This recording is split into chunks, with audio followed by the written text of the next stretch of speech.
Hi. Hi, I'm КЕРРИ А, and I am an alcoholic. Привет, меня зовут КЕРРИ А, я алкоголичка. My sobriety date is September 6th, 1994. Дата моей трезвости 6 сентября 1994 года. And my home group is the Way Out Big Book group in Tannersville, Pennsylvania. Моя домашняя группа по-английски называется The Way Out Big Book, то есть это выход по большой книге, выход большая книга с большой книгой, выход с большой книгой. Находится она в Таннерсвиле, штат Пенсильвания. I start every talk with those three things because I needed. Go ahead. Go ahead. I needed to stop drinking, get a home group, and go through the steps. Я всегда начинаю свои спикерские с этих трех вещей, потому что мне нужно было перестать пить, обзавестись домашней группой и работать по шагам. So I'm here to talk about fear and sex, which are my two favorite inventories, honestly. Так что сегодня я здесь, чтобы поговорить с вами о страхах и сексе. Это мои две любимые инвентаризации, очевидно. And the reason why is because, in my experience, resentment is really fear masquerading as something else. Причина, по которой это так, заключается в том, что мой личный опыт подсказывает мне, что застарелые обиды, ресентименты – это всего-навсего замаскированный страх. And I've often encountered individuals who have relapsed after supposedly having an experience with the steps. I found that their fear inventory was lacking, and that was probably the thing that kind of brought them back to unmanageability.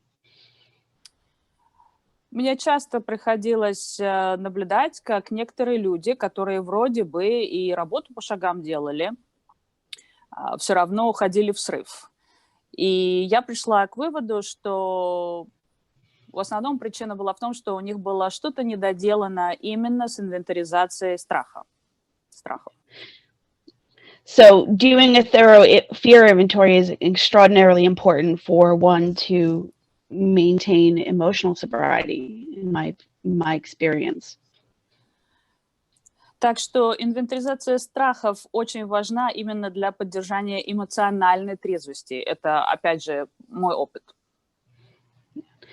And I've gone through inventory in many, many different ways. I'm kind of an inventory junkie. И я очень-очень-очень много раз делала инвентаризацию. Это у меня вот такая зависимость от инвентаризации, что ли. Вот я кайфажорка, я кайфую на инвентаризациях. So basically, if you have a cool way of doing inventory, I'll try it because I drank everything you handed me anyway, so I might as well try that with recovery too.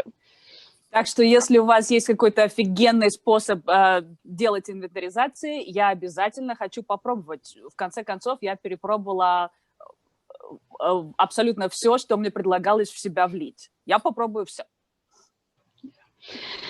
And for me, when I do a thorough inventory and I really begin to look at my fear, I get a lot of it from doing an extended third column on my fourth step, on my resentment inventory specifically. И когда для меня лично дело доходит до инвентаризации страхов, такой тщательной, доскональной инвентаризации страхов, я использую развернутую третью колонку из своего четвертого шага, то есть развернутая третья колонка ресентиментов. And an extended third column on the resentment inventory is where you write out how the areas or the 7 areas of self are affected. And you begin to see the fears that you have in connection with your resentment more thoroughly. В развернутой форме третьей колонки ресентиментов мы смотрим на то, как именно были задеты 7 проявлений эго, которые описываются в книге. И мы также подмечаем те страхи, которые ассоциируются с этими проявлениями эго. Третьей развернутой колонки. So, when I'm talking about this experience and talking about fear inventory, in a lot of ways, it bridges the resentment or refelt feelings to the conduct and how I show up in my relationships. И вот когда мы смотрим на эти страхи, которые проявляются после того, как мы посмотрели на то, как же у нас задеты проявления себя в ресентиментах, у нас появляется такой как бы мостик, связующее звено. Вот эти страхи являются связующим звеном между нашими ресентиментами, нашими застарелыми обидками, между тем, что мы чувствуем и в чем мы варимся, и тем, как мы себя ведем, как мы себя приносим в отношения. И вот между тем, в чем мы варимся, и в тем, как мы себя ведем и приносим в отношения, у нас вот этот вот мостик страхов. So when we look at page 66, the first sentence of the fear inventory says that we turn back to the list, for it held the key to the future. They're talking about a resentment inventory. На 66-й странице английского варианта там сразу написано, что мы обратились к нашему списку. We turn to the list of fears, right? For it held the key to our future. No. Yes. Well, the list at our fourth column. No, the list, right. Значит, мы обратились к нашему списку, потому что в этом списке был ключ к нашему будущему. Так у нас написано на 66-й странице английского текста. So when I'm looking at that fourth column and I'm looking at how my selfishness, dishonesty, resentment and all of that shows up, I'm making this list of fears from that, which is going to help me to better understand how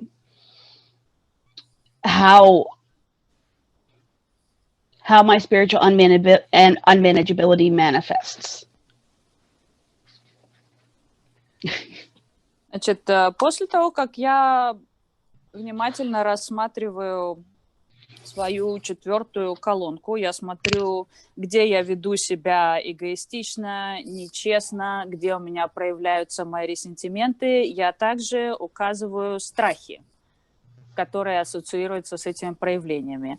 И мне это помогает взглянуть на свою духовную неуправляемость.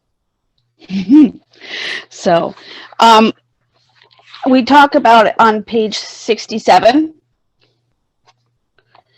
На 67-й странице говорится. It says that fear is the evil and corroding thread. The fabric of our existence was shot through with it. It set in motion trains of circumstances which brought us misfortune we felt we didn't deserve. На 67-й странице говорится о страхе, о том, что он как ржавчина проявляет всю канву нашего существования, что он приводит в движение составы обстоятельств. So it asks us, didn't I set the ball rolling? No. Вопрос заключается вот в чем. Разве не я ввела мяч в игру? And this is where I'm going to get that answer, is what am I doing that perpetuates my feelings of spiritual disconnectedness? И вот здесь я получаю вопросы. Я получаю вопросы на этот ответ. Именно здесь я смотрю на то, что повлияло моему духовному разрыву от своей высшей силы. Со своей высшей силы. Says fear should be classed with stealing because it robs from us our very relationships and our ability to use our will as God intended.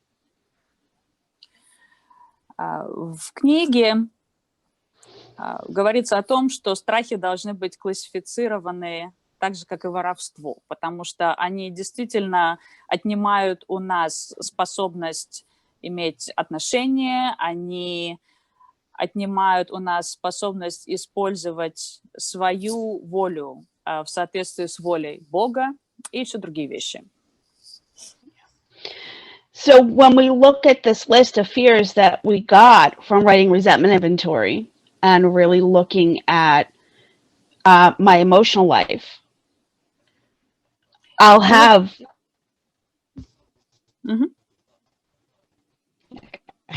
No, go ahead.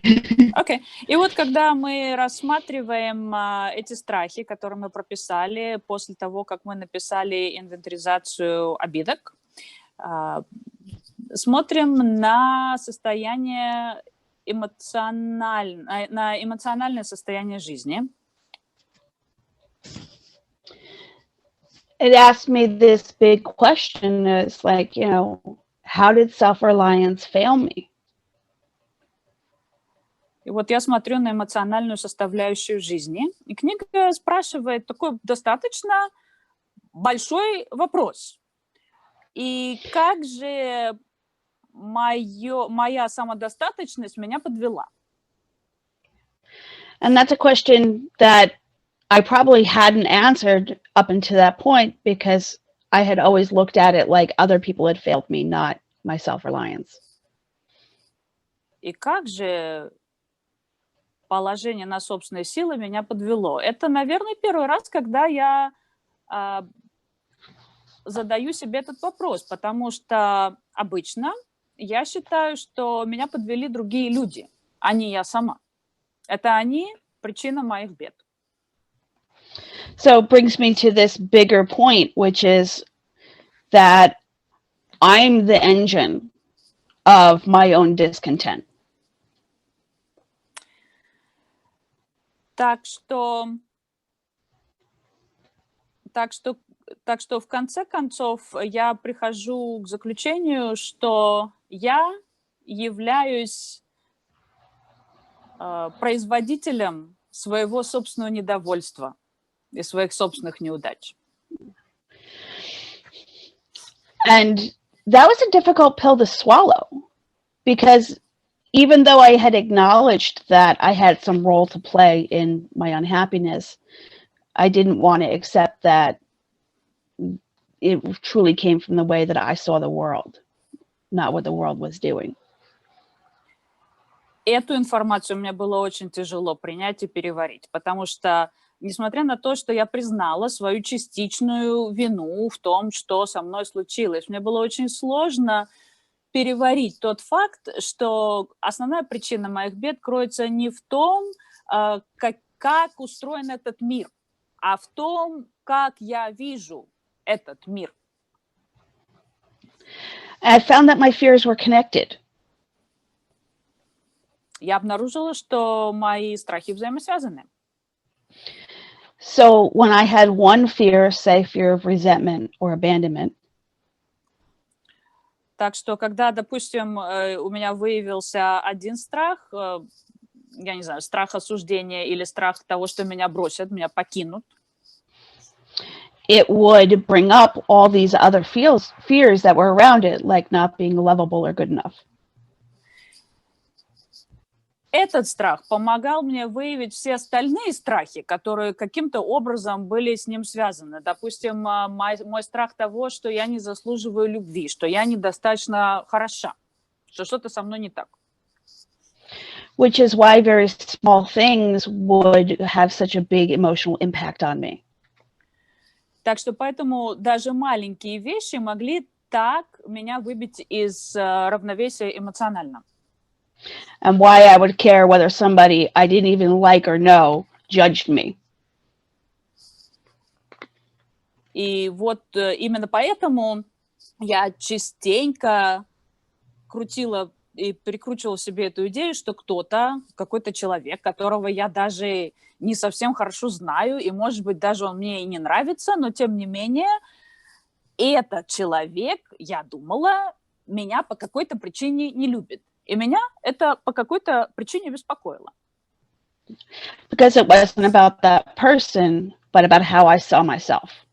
Потому что дело было совсем не в этом человеке, еле знакомом, а дело было в том, как я сама себя видела и ощущала. So when I write fear inventory, I do something called a fear tree. Поэтому, когда я пишу инвентаризацию страхов, я делаю то, что называется древом страхов. And this helps me to boil down to the core fears that drive my spiritual ability.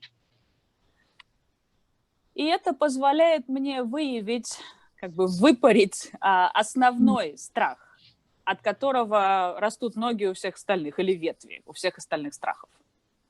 Корень. So it says, you know, why do I have that fear? And so I'll take a fear, say, rejection. Вот там в книге написан вопрос, почему у нас присутствует этот страх. Соответственно, что я делаю? Я беру страх и применяю этот вопрос относительно конкретного страха. Допустим, у меня есть страх, что меня не примут, меня отвергнут. And I'd ask myself, why do I have this fear? And it would be, well, because I'll be alone. И я спрошу себя, а почему у меня страх, что меня отвергнут?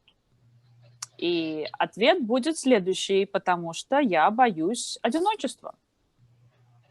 And if I'm alone, that means I am unlovable. А если я одинока, значит, я не заслуживаю любви. And if I'm unlovable, it means I'm not good enough. А если я не заслуживаю любви, это значит, что я недостаточно хороша. And if I'm not good enough, it means that I'm broken. А если я недостаточно хороша, это значит, что я дефектная. And if I'm broken, it means that I'm a failure. А если я дефектная, если у меня какая-то поломка, то это значит, что я просто какая-то неудача. Одна большая ходячая неудача. If I'm a failure, then I can't do anything. I'm worthless. А если я одна большая ходячая неудача, то, соответственно, я и предпринять-то ничего не могу. У меня нет ценности, во мне нет ценности. And if I'm worthless, I might as well drink and die. Ну, а если во мне не содержится никакой ценности, то для меня было бы неплохой идеей напиться и умереть. So the second column of my fear inventory pulls apart my fears to look at how they're kind of like Russian, I use this example, Russian nesting dolls. One inside the other.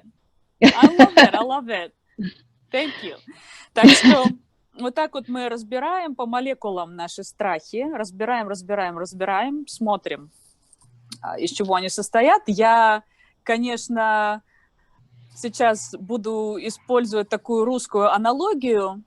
Надеюсь, что она здесь уместна. Это, знаете, как матрешки. Вот русские матрешки, да, там одна матрешка, в ней другая, в ней третья. Вот мы наши страхи разбираем точно так же, как мы разбираем эти матрешки и смотрим, что же там внутри.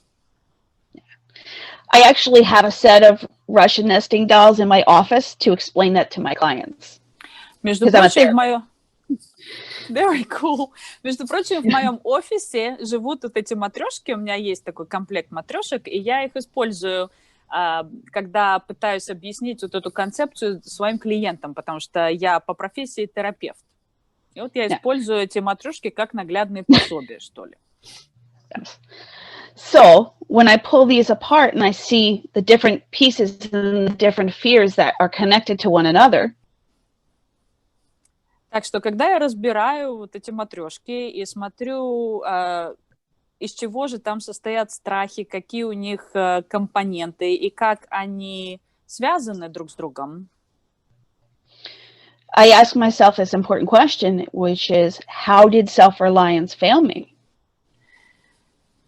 Я задаю себе вот этот очень важный вопрос. Каким образом опора на собственные силы меня подвела? And that usually shows up in what we would like to call our character defects. Обычно это проявляется в том, что мы любим называть дефектами характера. And these are the behaviors that often push people away or create the very fears that I'm most afraid of. Это наше поведение, которое либо заставляет людей от нас отдаляться, либо восстанавливают вот эти вот страхи, которых я больше всего боюсь. So, one of my favorite books as a kid was Of Mice and Men. Of Mice and Men. Mm-hmm. What is it? John Steinbeck. It's a book. Never mind. And there's a character in the book who loves mice so much he kills them because he loves them so much he like smothers them. But that doesn't work. Never mind. It's okay, it works. Одной из моих любимых книг в детстве была такая книжка, которая называлась «Человек и мыши». И вот главный герой этого литературного произведения любил мышей. Он любил их до такой степени, что он их реально задушил своей любовью. То есть он их так крепко прижимал к себе и так обнимал по своей большой любви, что мыши в конце концов были задушены. Wow, that was way better than what I said. Sorry. So the very things that I'm trying so hard to keep, I'm pushing away with this self-reliance.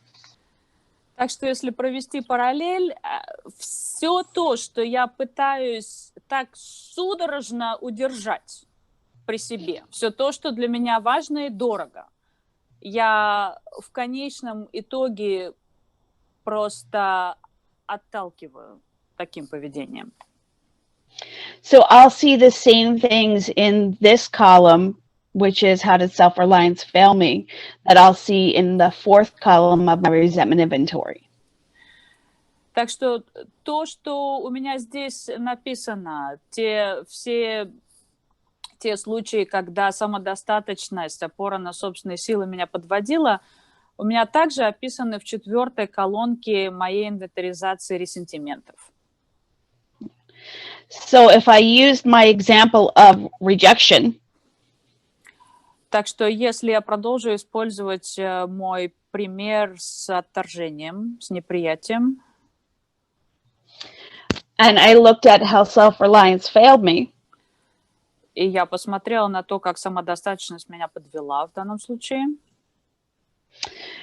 I might see people-pleasing, я, возможно, увижу угодничество с моей стороны, manipulation, манипуляцию, pretending to be something I'm not,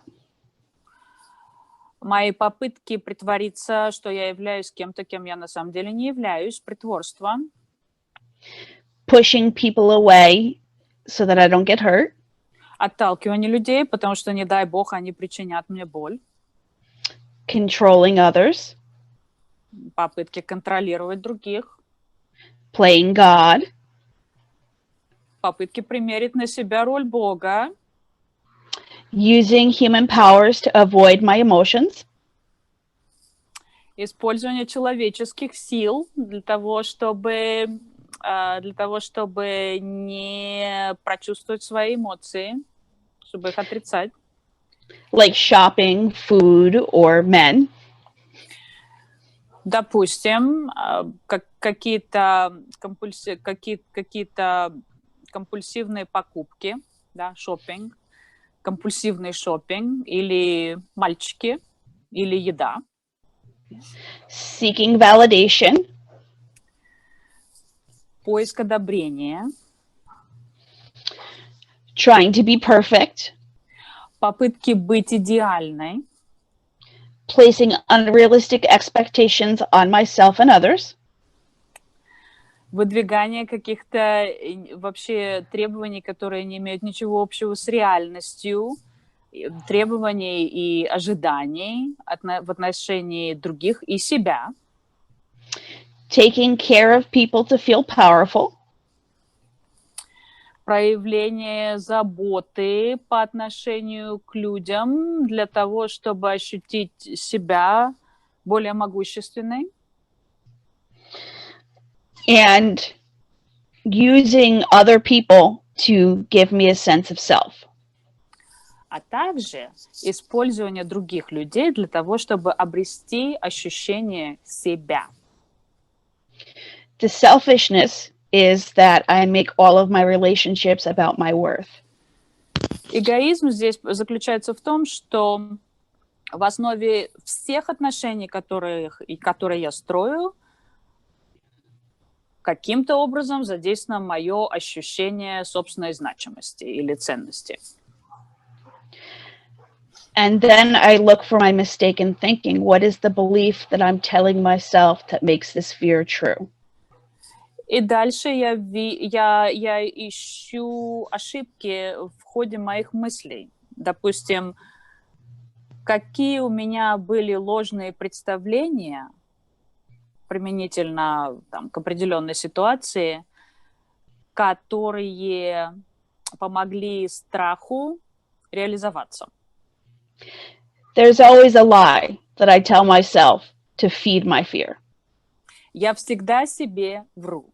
Для того, чтобы вырастить свой страх, должна присутствовать ложь. Она всегда присутствует. Such as, I'm nothing if everyone doesn't think I'm amazing. Например, я ничто, если только все окружающие не думают, что я офигенная. Or that I need to be perfect in order to be loved. Или для того, чтобы меня любили, я должна быть идеальной. Or that I even have the right to judge whether or not I'm perfect or that I'm accepted because that's God's job. Или что у меня есть даже право выносить какие-то суждения по поводу собственной идеальности, вообще судить себя и осуждать себя в каких-то ситуациях. Вот, это еще один развод больной головы, что у меня есть такое право, потому что на самом деле этим правом обладает только Бог. And the one I do most often, which is I work twice as hard to feel half as good. Я наиболее часто делаю вот что. Я прилагаю 200% усилий, чтобы ощутить себя на 50% хорошо. So I write this out and I really look at what I'm doing in my relationships with myself, my higher power, and the people in my life. Значит, я составляю инвентаризацию страхов, чтобы посмотреть, что я делаю, как я взаимодействую в отношениях с собой, со своей высшей силой и с другими людьми. And I get to look at it from a different perspective now. И я смотрю на это под другим углом. And I ask, what does trusting and relying upon God look like in my life? И я спрашиваю себя, а как в моей жизни выглядит доверие Богу и тот факт, что я полагаюсь на Него? I essentially take all those things that I'm doing in my third column. В принципе, я беру вот все эти вещи, которые я делаю, которые описаны в третьей колонке. And I look at the opposite. И я смотрю на противоположное. I like to use the 4 absolutes. Я люблю использовать 4 абсолюта. Absolute love. Абсолютная любовь. Absolute purity. Абсолютная чистота, непорочность. Absolute honesty. Абсолютная честность. And absolute unselfishness. И абсолютное бескорыстие. These are from the Oxford group and inspired the 10-step. Эти 4 абсолюта были заимствованы из Оксфордской группы и явились вдохновением для шагов. I'm sorry, they inspired, you said the steps in general or some specific step? The 10th step. But The 10th step. Specifically yes. the 10th step. Okay. Yes, Вот. you use it in the 10th step. Особенно эти абсолюты нашли свое применение в 10-м шаге. Мы их используем до сих пор в 10-м шаге. There's a very good book about the history of AA called How to Listen to God that talks about this. Есть замечательная книга, она называется «Как слушать Бога». Она об истории АА, и там это очень хорошо описано. They use the 4 absolutes in morning meditation to help guide their day. 4 абсолюта они использовали во время утренней медитации с тем, чтобы получить какие-то инструкции на то, получить какую-то директиву на то, как прожить день. So when I'm looking at what relying on God looks like, так что когда я смотрю на то, как для меня выглядит полагаться на Бога, что это значит для меня, I'm going to create a vision of what God's will is for me. У меня сложится картинка какая-то, видение того, какова для меня воля Бога. And this is going to be reflected in my 10th step. Это найдет свое отражение в моем 10-м шаге. When it states that we carry the vision of God's will with us for all our activities. Потому что там говорится, что мы привносим видение воли Божией для нас во все наши дела. So I begin to create that vision with my fear inventory. Так что я начинаю формировать это видение именно в своей инвентаризации страхов. And I continue it with my conduct or sex inventory. И я продолжаю формировать это видение в моей инвентаризации отношений или сексуальной инвентаризации. To kind of wrap up on fear, подытоживая о страхах, I love the fear prayer because it helps me throughout my day. Я обожаю молитву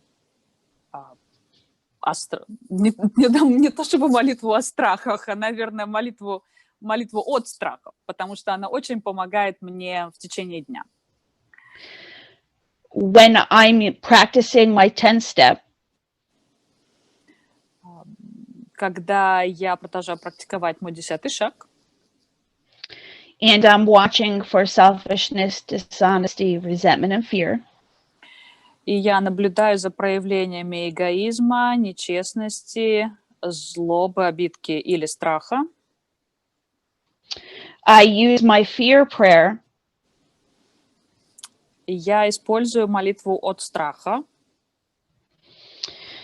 and ask God to remove my fear и прошу у Бога убрать мои страхи and to direct my attention to what He would have me be. и направить мое внимание на то, какой мне надлежит быть, согласно Его воле на данный момент. And I begin to outgrow my fears. И страх уменьшается.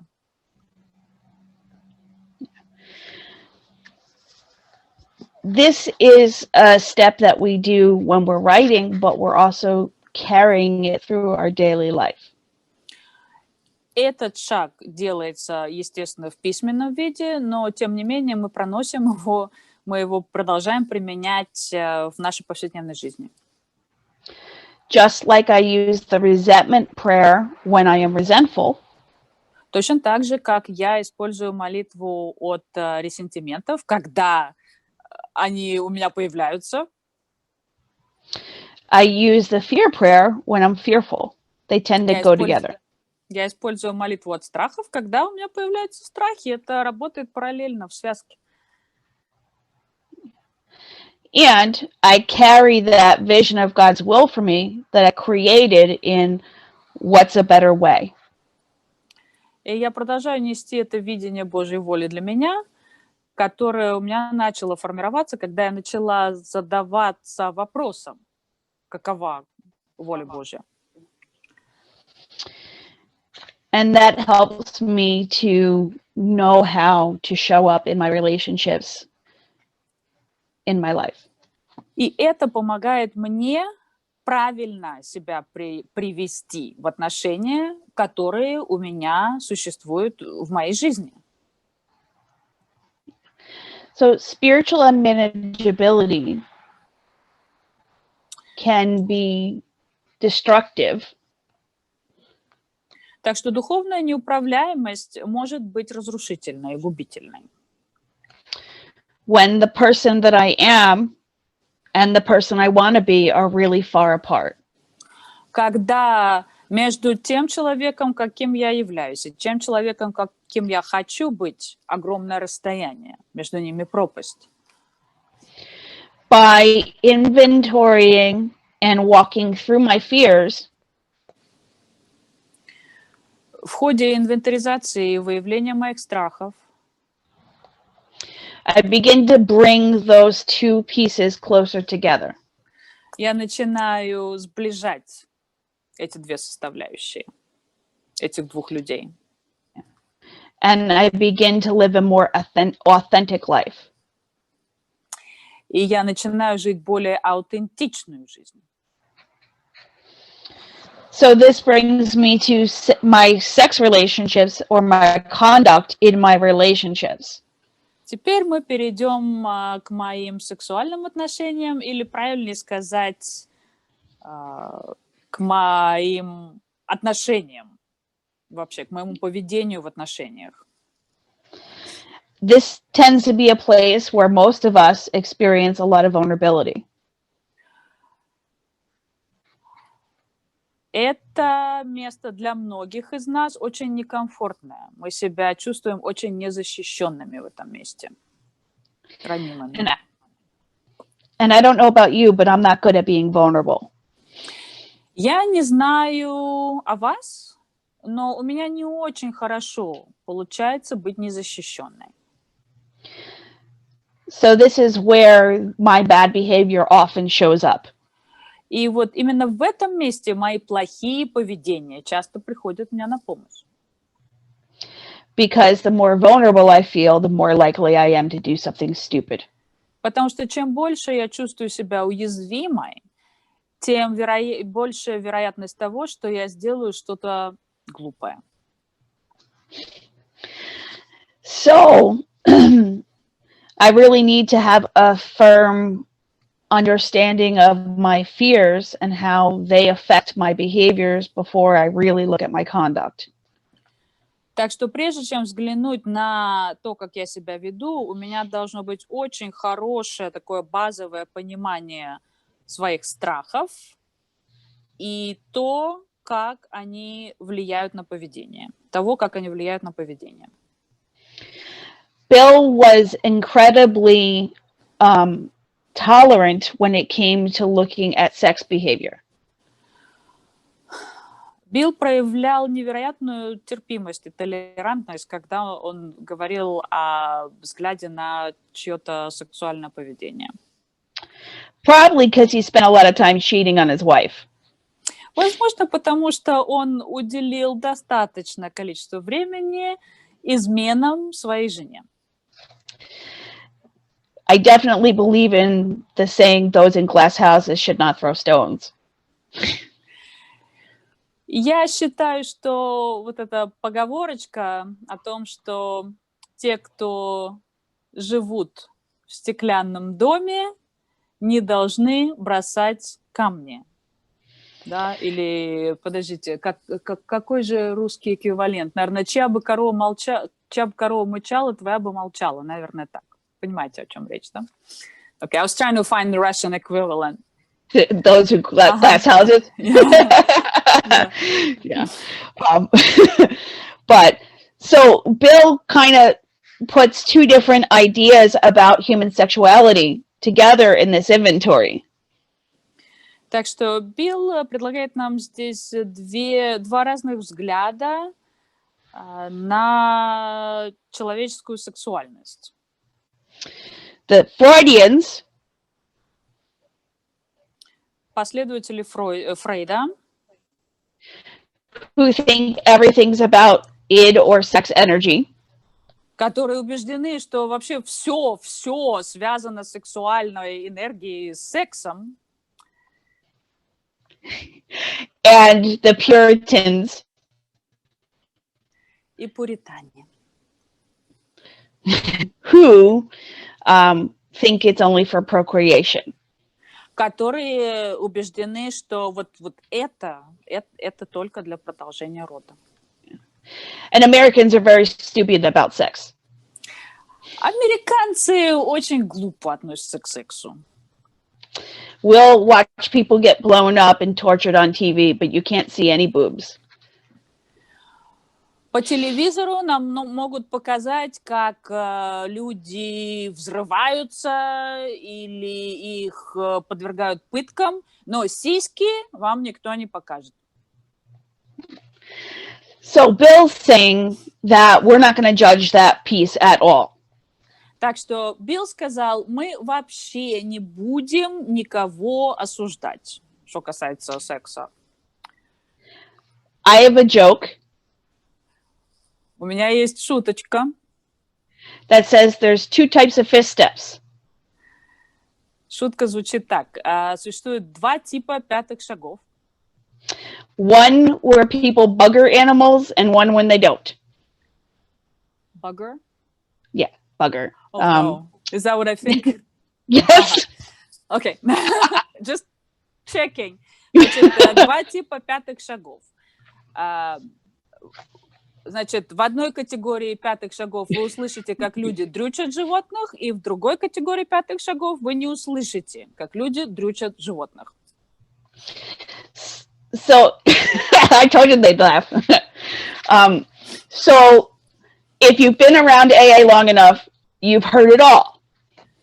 Так что, если вы достаточно давно в сообществе АА, вас, наверное, уже ничем не удивишь. Вы, наверное, уже слышали все.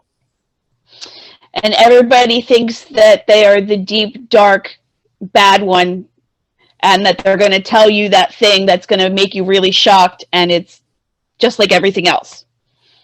И все полагают, каждый эйвец, наверное, полагает, что вот именно у них самые-самые темные, отвратительные секреты. Они сейчас раскроют вам что-то такое, что абсолютно перевернет все ваше сознание. На самом деле это не так.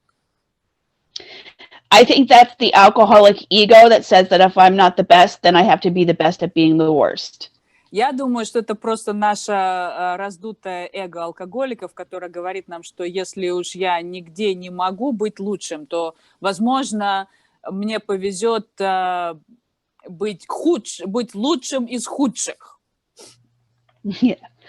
So we don't judge and we listen. I practice my face. Так что мы не осуждаем, мы слушаем. Я практикую свое лицо, выражение лица. And we review our conduct over the years past and we really look at what my relationships look like. И мы рассматриваем наше поведение прошлых лет и смотрим на то, как это выглядело, как я себя вела.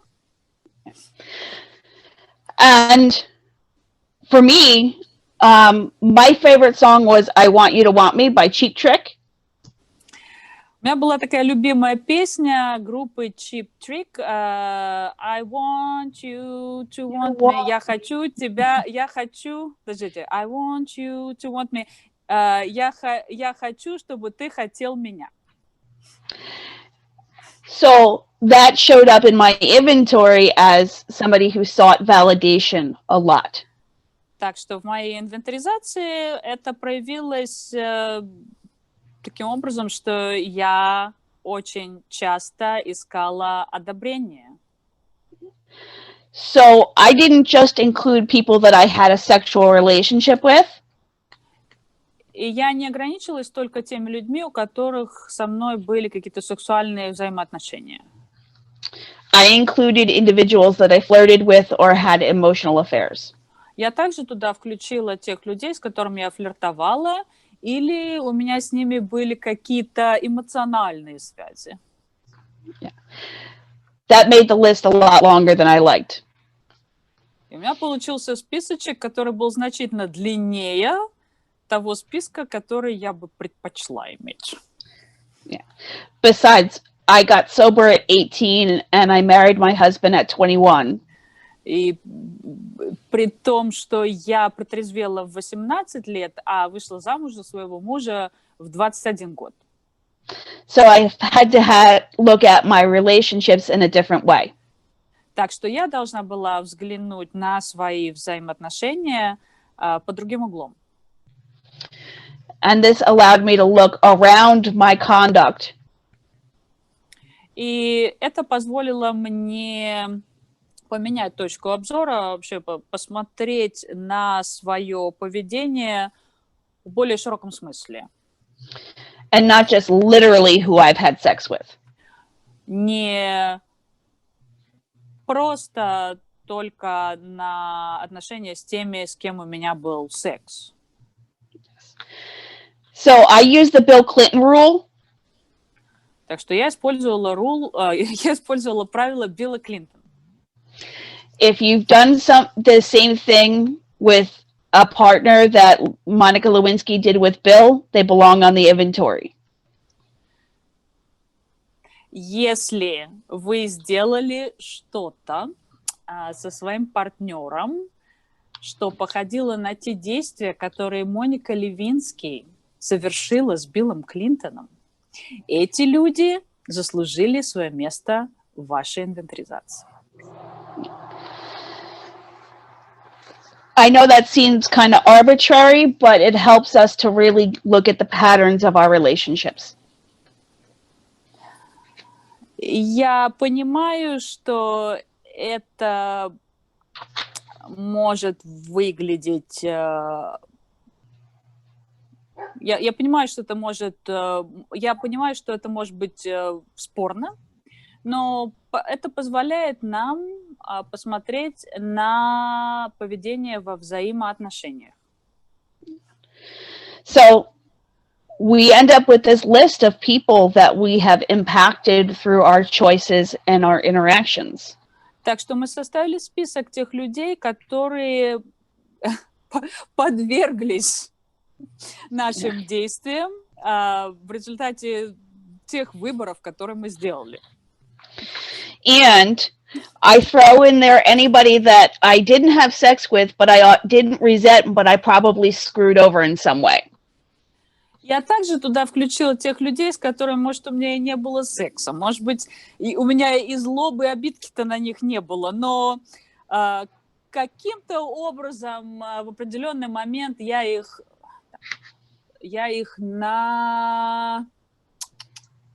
с ними нехорошо обошлась, не по-честному. Being a teenage alcoholic, I had a lot of shoplifting. They ended up on this inventory as well. Как пьющий, как тинейджер-алкоголик, да, алкоголик-подросток, я часто воровала, я часто занималась мелкими кражами в магазинах, так что эти люди также у меня были выписаны в инвентаризации отношений. Plus all of the public buildings that I defaced and any public or property damage that I incurred. Плюс все эти какие-то здания госучреждений, которые я там разрисовала, изуродовала, и другие какие-то объекты, которым я нанесла урон физический. I like to get drunk and spray paint things. Я обожала, просто я обожала набухиваться и потом идти и все красить краской из баллончика этим спреем, да, граффити. So I had to include those things on this inventory. Так что мне пришлось выписать и эти поступки в этой инвентаризации. I also included teachers and 2 school principals that I was verbally abusive to. Я также включила учителей и 2 директоров школы, которым я нахамила, да, которым я словесно нанесла ущерб. But that's just because I was a teenage alcoholic, so that's where I did most of my bad stuff. Ну, это все потому, что я была пьющим подростком. Я была алкоголиком, и я была подростком. И, соответственно, я вот такие нехорошие поступки совершала. But it actually ended up being one of the most powerful amends I ever made. Но возмещение вот этих ущербов было одним из самых мощных впечатлений и опытов, который у меня был потом приобретен, вот когда я пошла делать девятки. Because I expanded my conduct to include cops and teachers or authority figures that I was cruel to. Потому что в моей инвентаризации отношений также присутствовали, допустим, полицейские, учителя, какие-то представители власти, да, которых я оскорбила, по отношению к которым я себя повела недостойно. У меня была вот такая расширенная инвентаризация отношений. Эти люди все были в нее включены. So I ended up making amends to a cop. Так что я в итоге возместила ущерб, который я нанесла полицейскому. That I bit. Которого я побила. In my parents' living room when my mother had me arrested. Прямо в гостиной моих родителей, когда моя мама вызвала полицию, когда меня арестовывали. He was impressed that I was still alive. Он был очень удивлен, что я все еще жива. And I ended up doing some 12-step work because of that. И мне пришлось из-за этого потом делать работу по 12-му шагу. 12-й шаг нести. And all of these things came off this inventory. Все эти вещи стали возможными, потому что я выписала этих людей в свою расширенную инвентаризацию отношений. So, if you think they belong on there, they probably do. Так что если вы думаете, что каким-то людям на этой инвентаризации есть место, наверное, так и есть. So, I look at my conduct and say, where had I been selfish, dishonest, or inconsiderate? Так что я смотрю на свое поведение и спрашиваю себя, где я была эгоистична, нечестна или беспардонна. So I'll use my ex-drug dealer boyfriend. Я использую в качестве примера моего бывшего бойфренда по совместительству драг-дилера. Who was 24 and I was 14. Ему было 24 года, мне было 14. And he was the love of my life for about 6 months. И на протяжении 6 месяцев он являлся любовью всей моей жизни. Till my mother sent me to rehab and broke us up. Пока моя мама не прекратила наши отношения и не услала меня в реабилитационный центр. I was devastated for a whole week. Я была просто абсолютно уничтожена и разрушена примерно целую неделю. Until I found a new victim in rehab. Пока я не нашла свою новую жертву в реабилитационном центре. So, if I subjected that relationship to these questions, Так что если бы я задала вот эти вопросы применительно к этим отношениям, how was I selfish? где я была эгоистична? I was selfish Я была because эгоистична, потому что I used him for self-esteem. я его использовала для того, чтобы поднять себе самооценку. I used him for drugs and alcohol. Я его также использовала для приобретения наркотиков и алкоголя. I stole from my parents to go see him. Я Like money. также, I stole money from my также parents. воровала деньги у родителей, чтобы у меня была возможность поехать к нему. I wanted the relationship so I wasn't alone. Я хотела эти отношения просто, чтобы не быть одной.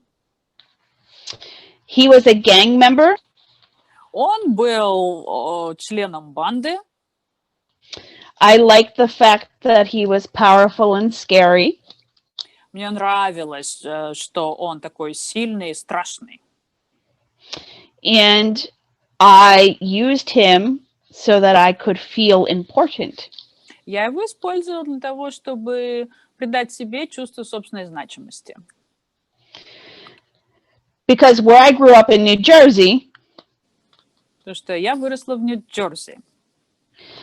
having a drug dealer boyfriend was apparently cool at the time. И там, если вы встречались с драг-дилером, у вас это было неплохо. Это можно было занести на свое социальное резюме. I also brought him into my parents' home. Я также привела его в дом своих родителей. And he had 2 teardrop tattoos. У него было вытатуировано на лице 2 слезинки. And that meant that he had hurt people. Это означало, что он нанес действительно ущерб людям, если вы понимаете, о чем я говорю. And I exposed my family to somebody who was potentially dangerous. И я, соответственно, привела в свою семью кого-то, кто потенциально был очень опасен. Yeah. So I was selfish. I was dishonest. Я была нечестна, Because I told myself that I loved this person when I didn't. потому что я себе сама сказала, что я люблю этого человека, когда на самом деле я его не любила.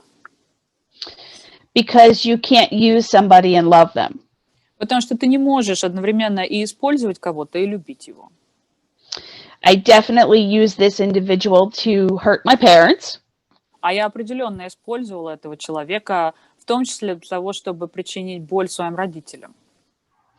My parents were very religious Irish Catholic.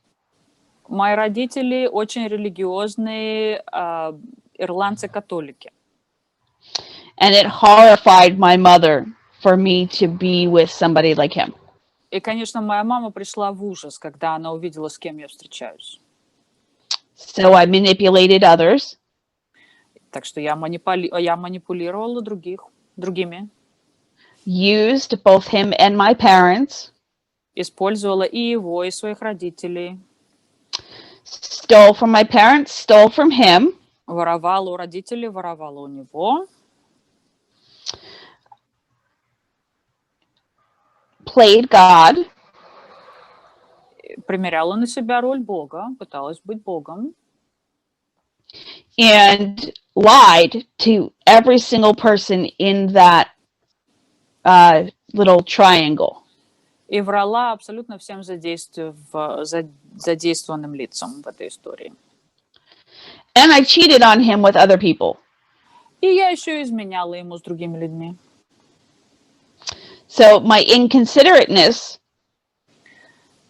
Так что моя беспардонность showed up as проявилась здесь как using both him, my parents, my friends, his friends, and everyone around me. Как использование его, моих родителей, моих друзей, его друзей, всех остальных, всех, кто нас окружал. For my own ends and not caring about them as people. Ради удовлетворения каких-то моих личных потребностей, не принимая во внимание больше ничьи нужды, даже не рассматривая их как отдельных людей. So that brings me to whom have I hurt? И вот здесь я перехожу к тому, кому я нанесла ущерб. And I look around this relationship to see the people I hurt. Я рассматриваю эти отношения для того, чтобы выявить всех тех людей, которым я нанесла ущерб. That would include my family. Это включает членов моей семьи. My boyfriend, Danny. Моего бойфренда Дэнни. The girl I stole him from. Девушку, которой я его увела, украла. The people I cheated on him with. Людей, с которыми я ему изменяла. Their friends and girlfriends. Друзья и подруги этих людей, с которыми я ему изменяла. And our whole friend group, because it caused a lot of drama. И вообще всех наших друзей в нашем окружении, потому что, естественно, это повлекло за собой очень много драматических событий. So now I'm going to give you even more names to put on my inventory and even more amends. Так что теперь список моей инвентаризации все растет и растет, а также растет список ущерба, который следует возместить. So I take the people that are on that are in that column, and I make sure that I add them to the end of my list. Так что я беру всех этих людей, которых я выписал в эту колоночку, и добавляю их в конец списка. And include conduct inventory on them. И прописываю инвентаризацию поведения на них. It asks me, did I unjustifiably arouse jealousy, suspicion, or bitterness? Дальше там спрашивается, не возбудила ли я незаслуженно подозрение, горечь или ревность. And I need to take a look at that and see if my actions have caused these feelings. И тут мне нужно посмотреть на это и задать себе вопрос, не возбудили ли вот эти чувства мои действия. It asks me where I'm at fault. Потому что здесь спрашивается, где я была виновата. And I need to take a look at what things I did that made the relationship unhealthy.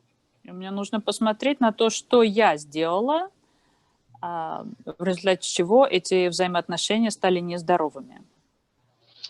So, in this example, так что в этом примере it might look like this. Оно может выглядеть примерно так. Being involved with somebody I don't really care about. Моя связь с тем человеком, которого я на самом деле не любила. Using somebody for drugs. Использование этого человека для наркотиков. Using somebody to hurt my parents. Использование кого-то, чтобы сделать больно моим родителям. Cheating. Измены. Manipulation. Манипуляция. Dishonesty. Outright lies. Нечестность, просто вот ложь, наглая ложь прямо в глаза. And many other not ladylike behaviors. и т.д. и т.п. Этот список можно продолжать, и все описанные в нем поведения вряд ли будут стандартом поведения для леди, если вы понимаете, о чем я. If you notice this question of where was I at fault, если вы обратите внимание, этот вопрос, где была моя вина, где я была виновата, will be a lot of the same things I do. На самом деле там будет много повторяющихся действий. In the fourth column of the resentment inventory, которые мы уже записали в 4-й колонке инвентаризации ресентиментов. and the third column of my fear inventory. И в 3-й колонке моей инвентаризации страхов. So I'm seeing this pattern of behavior. Так что это повторяющееся поведение. Through my resentments, my fears, and now my conduct. И оно повторяется и в моих ресентиментах, и в моих страхах, и в моих взаимоотношениях. I also recommend that if you have the same person on your resentment inventory and they go on your sex inventory, to ensure that you write the inventory twice for both. Я бы также порекомендовала вам в тех случаях, когда у вас один и тот же человек и в вашем списке ресентиментов, и в вашем списке взаимоотношений, пропишите его 2 раза. Напишите на него инвентаризацию в ресентиментах и инвентаризацию в отношениях. I have gained a lot of clarity between resentment and conduct inventory, and can often see things on my conduct inventory that I didn't see on my resentment inventory. Это помогает увидеть вещи более четко, более ясно. По крайней мере, мне это помогло какие-то моменты гораздо четче отследить, когда у меня один и тот же человек был прописан и в инвентаризации обидок, и в инвентаризации взаимоотношений. Это просто дает более четкую картину, более полную картину. So when I ask myself the question, what should I have done instead? Так что, когда я задаю себе вопрос, что мне нужно было сделать вместо того, что я сделала, it's often the same things that I wrote in my fear inventory when it asked, what's a better way? очень часто это те же самые ответы на вопросы из инвентаризации страхов. Когда мы спрашиваем себя, был ли какой-то более предпочтительный путь. So usually it's to have been loving or kind, to treat people like individuals. Обычно ответы там такие. Мне нужно было проявить больше любви, больше доброты, больше терпимости по отношению к людям. Practicing compassion. Практика сочувствия, сопереживания. And self-honesty. И также практика честности с самой собой. So we write all of this down so that we can have a blueprint. Так что мы все это записали для того, чтобы у нас был план, такой четкий план, of how alcoholism and spiritual unmanageability в отношении того, как алкоголизм и духовная неуправляемость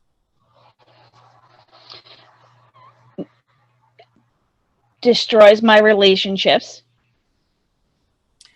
разрушает мои отношения, and how I want to be in my relationships today. в сравнении с тем, как я хочу себя вести, как я хочу себя приносить в свои отношения на сегодняшний день. Any denial I had Любое отрицание, которое у меня присутствовало about my alcoholism and unmanageability по поводу своего алкоголизма и неуправляемости, was destroyed by writing these inventories. было просто разрушено после того, как я написала эти инвентаризации. And the things that I believe to be reasonable И те вещи, которые я считала вполне себе приемлемыми and necessary for me to be okay. I'm sorry, can you repeat that? And necessary for me to be okay.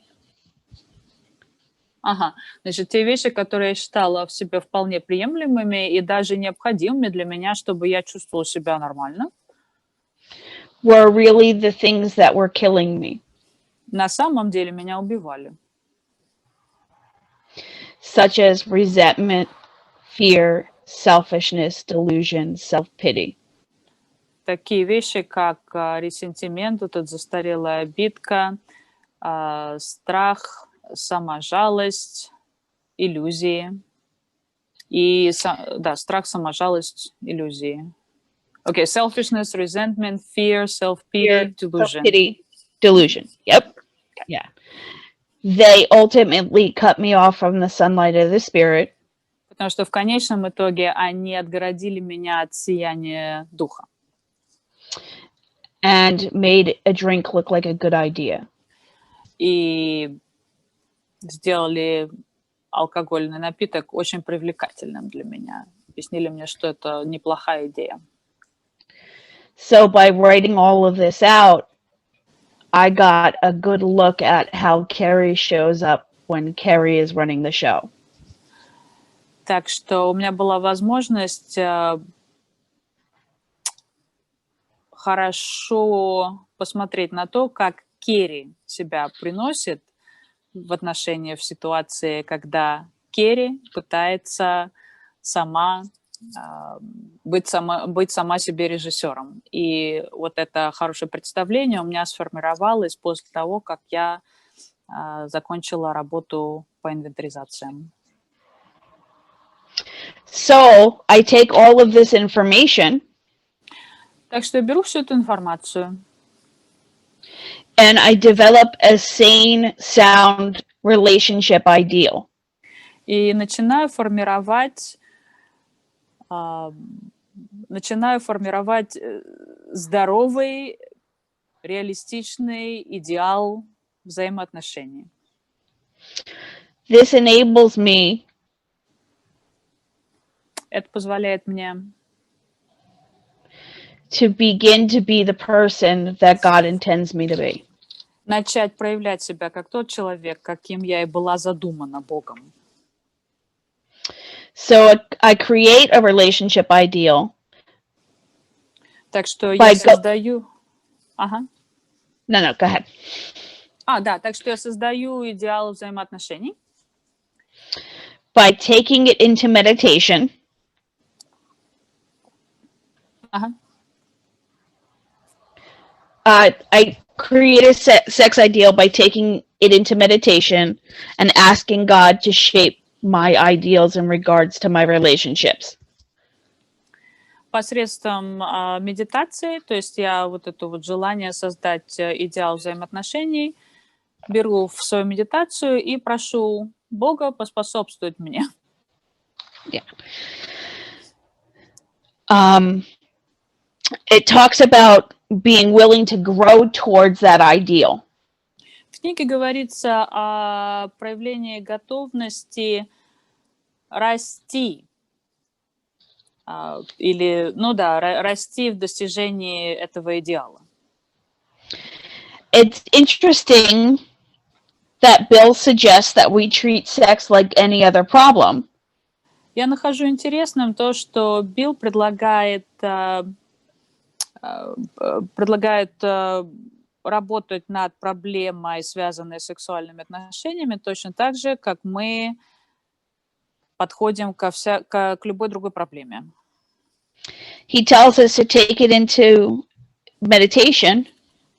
Он говорит нам, что нам это нужно принести в медитацию About each specific matter. И медитировать о каждом конкретном вопросе.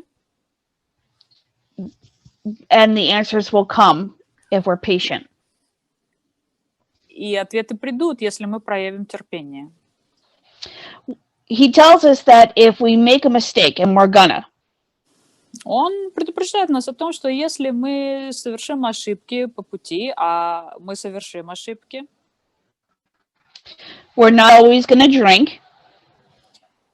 мы не всегда пойдем обратно пить. It's my unwillingness to let go or to change that causes me to drink. Это моя неготовность измениться приведет меня обратно к бутылке. I've been sober for 26 years. Я трезвая 26 лет. And have been with my husband since I was 17. И я со своим мужем вместе с 17-летнего возраста. We are the example of what not to do. Мы являемся примером того, что не следует делать. We met in AA. Мы познакомились в АА. I was drinking and eating Xanax. Я пила и заедала это пилюлями, Xanax'ом. He was drinking and doing cocaine. Он пил и занюхивал это кокаином. And I saw him, he was 24. Когда я его первый раз увидела, ему было 24 года. I then stalked him until I turned 18. И потом я его преследовала, пока мне не исполнилось 18 лет. The day I turned 18, we got together. В тот день, когда мне исполнилось 18 лет, мы соединились. We drank like crazy people. Мы пили как маньяки. Almost died a bunch of times. Почти умерли несколько раз. Were kicked out of a crack house for being annoying. Нас выгнали из притона за то, что мы там беспокоили посетителей и раздражали всех своим присутствием. And yeah, I'm that kind of girl. And we were so sick together. It was so toxic. Да, я вот такая девушка. И мы настолько были вместе больны, что это было очень токсично. We were homeless. Мы были бездомными. Breaking into abandoned buildings and sleeping in them. Мы ночевали в каких-то заброшенных домах, куда мы проникали незаконно. And we woke up on the floor of an abandoned building. Мы просыпались на полу заброшенных зданий. On September 6, 1994. 6 сентября 1994 года мы проснулись на этом полу. We walked into an AA meeting. И пришли на собрание АА. And somehow we both managed to get sober. Каким-то образом нам обоим удалось протрезветь. So we have the same sobriety date. Так что у нас одинаковая дата трезвости с мужем. We're both big book people through and through. Мы оба большекнижники, вот просто до глубины души. And I don't know how the heck we've stayed sober because we've made every mistake you can make. И я понятия не имею, как нам удалось остаться трезвым, потому что мы совершили все ошибки, которые можно было только совершить. But that statement in the big book Но вот это утверждение в большой книге, that says it depends on our motives, что все зависит от наших мотивов. and that if we're sorry, И что если мы сожалеем, and we want God to take us to better things, и мы хотим, чтобы Бог привел нас к чему-то лучшему, we can take our conduct and create a lesson out of it. мы можем взять свое поведение и извлечь из него урок для себя. This enables us to continue to grow spiritually. Это дает нам возможность духовного роста. And stay sober. И это дает нам возможность оставаться трезвыми. Yeah. So, whenever I tell this story about myself and my husband, I think I did everything wrong, but God allowed me to stay sober anyway, which is a miracle. Так что каждый раз, когда я пересказываю эту историю про меня и моего мужа, я действительно думаю, что мы сделали абсолютно все неправильно, но по какой-то причине Бог позволил нам остаться трезвыми. And 26 years later, we have 4 kids. И после 26 лет совместной жизни, что мы имеем? У нас 4 детей. And are incredibly happy and healthy. Они просто исключительно счастливые дети и здоровые дети. And all of that was because the two of us И все это благодаря тому, что мы, двое, applied these principles and inventoried ourselves honestly. приложили вот эти духовные принципы и честно, тщательно проинвентаризировали себя. We each go through our inventory process at least once a year. Каждый из нас делает инвентаризацию с периодичностью примерно раз в год. I consistently update my sex ideal when I go through inventory process. Я постоянно делаю ревизии какие-то в своем сексуальном идеале, в своем идеале личных отношений, по мере того, как я делаю новые инвентаризации. This allows me to continue to grow in this area. И это позволяет мне продолжать рост в этой сфере. And continue to be a better mother and a better wife. И продолжать быть лучшей мамой и женой. I've taken the ideal piece of this inventory and used it in other areas as well. И я также заимствовала идеал, который у меня все еще разрабатывается, и использовала ее в других сферах. Использовала этот идеал в других сферах. Such as creating a sponsorship ideal. Допустим, у меня есть идеал спонсорства, наставничества. Spiritual woman ideal. Идеал духовной женщины. And an employee ideal. И идеал взаимоотношений между работодателем и работником. Работником-работодателем. This has helped me tremendously in my recovery and has brought me closer to God. Это мне невероятно помогло в процессе моего выздоровления и также сблизило меня с Богом. I can take my ideals into my morning meditation. Я могу принести свои идеалы в мою утреннюю медитацию. And ask God to give me the strength to live up to them. И попросить Бога дать мне сил следовать этим идеалам. And it's important to remember that if you struggle in this area, like myself, Тут важно помнить, что если у вас какие-то трудности возникают в этом процессе, например, у меня возникали трудности, helping others takes me out of my own way. помощь другим помогает нам извлечь себя из себя.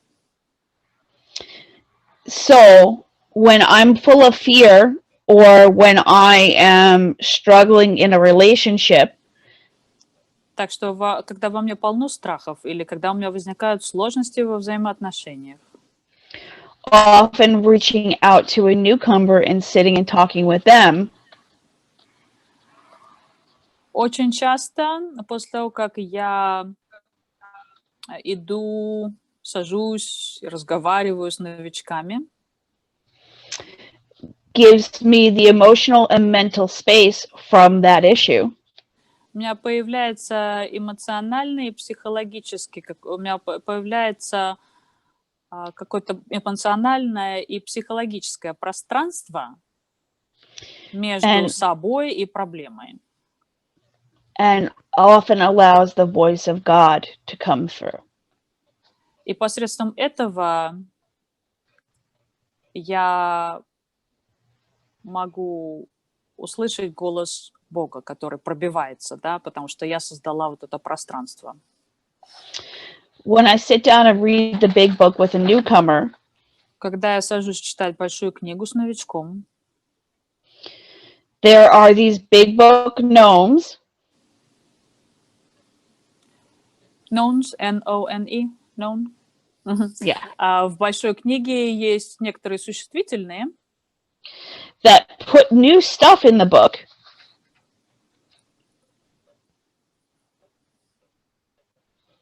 Oh, gnomes. Gnomes, yeah, like little gnomes. Gnomes, the character, like the little, like Fantasyland little people. Yeah. Yes. Okay, G-N-O, yes. okay, gnomes. Yes, sorry.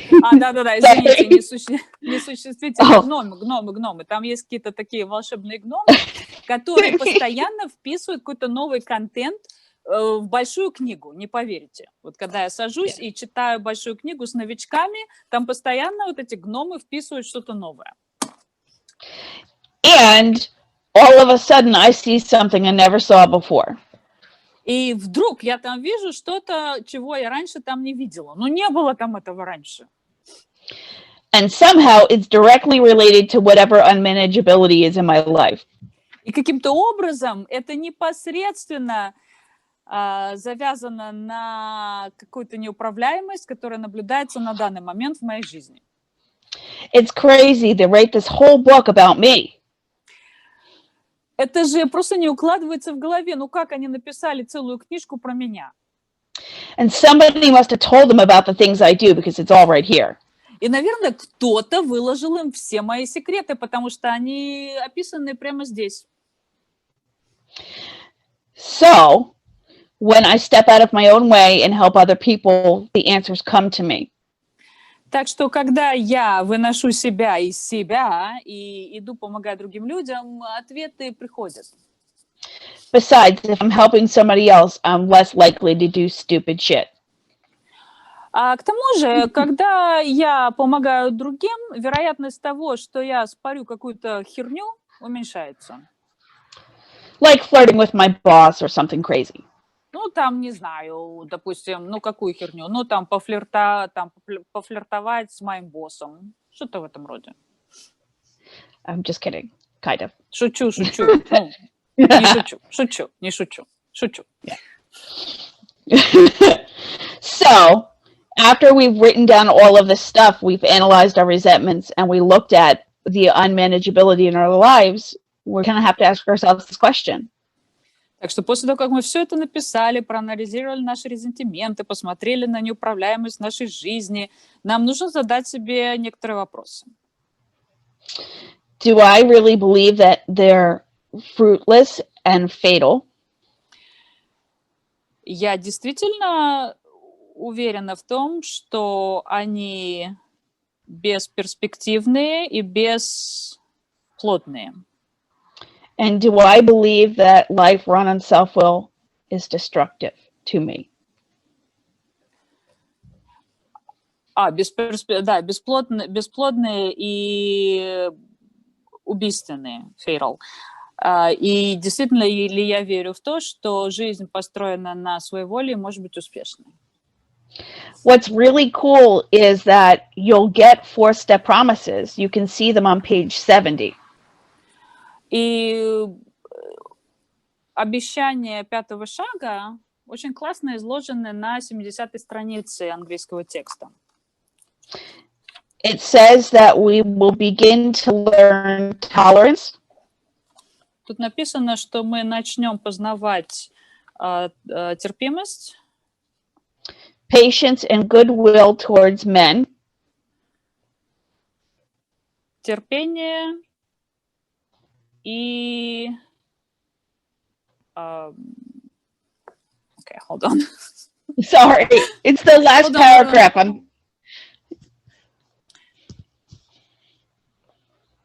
Да. Сейчас, секундочку, я посмотрю, как оно... знаете, не буду я смотреть, как оно в русском варианте. Короче, мы начнем проявлять терпение, мы начнем проявлять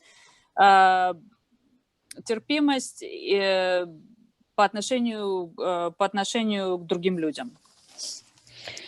Yes. And so we begin to heal spiritually and emotionally. И таким образом мы начнем выздоравливать как духовно, так и эмоционально. And we've made a good beginning and digested some pretty big truths about ourselves. Это хорошее начало. Мы переварили достаточно большие куски правды о себе. And at this point, I hope that I've come to accept that self-will has blocked me off from the power of God. И к этому моменту я начинаю принимать тот факт, что именно своеволие отдалило меня от Бога. И, извините, ребята, примечание переводчика, я нашла это предложение в книжке. Мы начали учиться быть терпимыми, понимающими и добрыми по отношению к другим людям. Понимающими, терпимыми и добрыми. Вот. Okay, found it in the book. I'm sorry.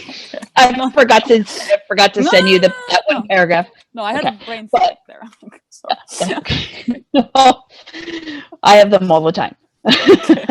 So in the end, after writing all of this inventory, I really need to come to a place where I'm ready to share it with somebody else. And that is our fifth. В конечном итоге, после того, как я написала свою инвентаризацию, я готова ей поделиться, мне нужно найти человека, с которым я поделюсь своей инвентаризацией. И в этом заключается пятый шаг. Yeah. And one of the things that has come up a lot when I've done inventory with others. Частенько, когда я делаю инвентаризацию с другими людьми, women often have sexual assaults that show up on their sex inventory. У многих женщин в инвентаризации присутствуют какие-то сексуальные травмы, да? То есть им причинили какой-то вред в прошлом, их сексуально травмировали. And they don't know how to inventory it. И они не знают, как это инвентаризировать. I often tell them that they can leave it blank as long as they identify the fears. Я часто им говорю, что они могут там ничего не писать, просто оставить это незаполненным. Все, что им нужно сделать, это обозначить страхи, которые ассоциируются с этим пунктом на инвентаризации. This is a little controversial, but I feel that they've been blaming themselves for quite some time. И это достаточно спорный подход, но я считаю, что многие из них обвиняли себя в том, что произошло долгое-долгое время. And it's time to begin to heal by looking at how that affected the way I see myself rather than blaming myself for the event itself. И вместо того, чтобы продолжать обвинять себя за непосредственно то, что произошло, я думаю, что выздоровлению способствует именно взгляд на то, как я себя вижу или какое представление у меня сформировалось о себе из-за того, что было сделано со мной или из-за того, что произошло. И в моем понимании это способствует выздоровлению. But this is just something I do. Clearly, you can, however you write inventory is between you and God. Но это так, как это делаю я. Естественно, то, как вы делаете инвентаризацию, это между вами и вашим Богом. And that's it. I think I'm done. И вот, собственно, и все. Я на этом, наверное, закончу. Окей. Okay. Thank you so much. Thank you. Yay. That was Спасибо. awesome. Thank you, Керри. Thank you. Спасибо, Кэрри. Thanks so- Спасибо, Кэрри. Спасибо, Настя. Спасибо. Thank you. Да, наше There are lots of собрание thanks. подходит к концу.